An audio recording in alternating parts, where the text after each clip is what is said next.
Israel and Lebanon have begun direct negotiations in Washington, D.C. Lebanese authorities are hoping to stop Israeli attacks in the country, but Israeli officials are focused on Hezbollah's disarmament.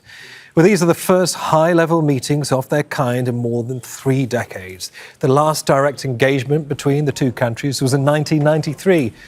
The talks are being hosted by U.S. Secretary of State Marco Rubio. This is a historic opportunity. We understand we're working against decades of history and complexities that have led us to this unique moment. And the opportunity here, I know some of you are shouting questions about ceasefires. This is a lot more than just about that. This is about bringing a permanent end to 20 or 30 years of Hezbollah's influence in this part of the world and not just the damage it's inflicted on Israel, the damage it's inflicted on the Lebanese people. We have to remember the Lebanese people are victims of Hezbollah. The Lebanese people are victims of Iranian aggression, and this needs to stop. And so our hope here, and I know this will be a process, okay, all of the complexities of this matter are not going to be resolved in the next 6 hours, but we can begin to move forward to create the framework where something can happen, something very positive, something very permanent, so that the people of Lebanon can have the kind of future they deserve, and so that the people of Israel can live without fear and being struck. Well, covering the story for us is Nida Ibrahim in Ramallah, Abida Hito in southern Lebanon. But first, let's speak to Mike Hanna at the U.S. State Department in Washington, D.C., where those talks are happening. So, Mike, when Marco Rubio opened the talks formally, he acknowledged the complexity, the breadth of challenges ahead of him.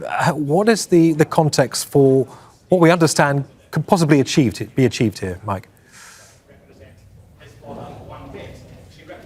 Well, the Secretary of State, Marco Rubio, also said that he hopes that these talks will be a process. Now, the word that has been used by all in reference to them is that they are preparatory.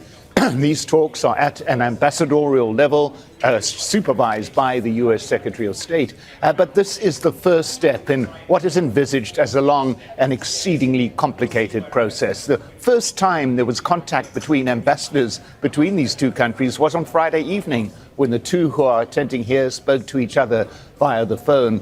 But it is a start, and that is what is being stressed by the Secretary of State.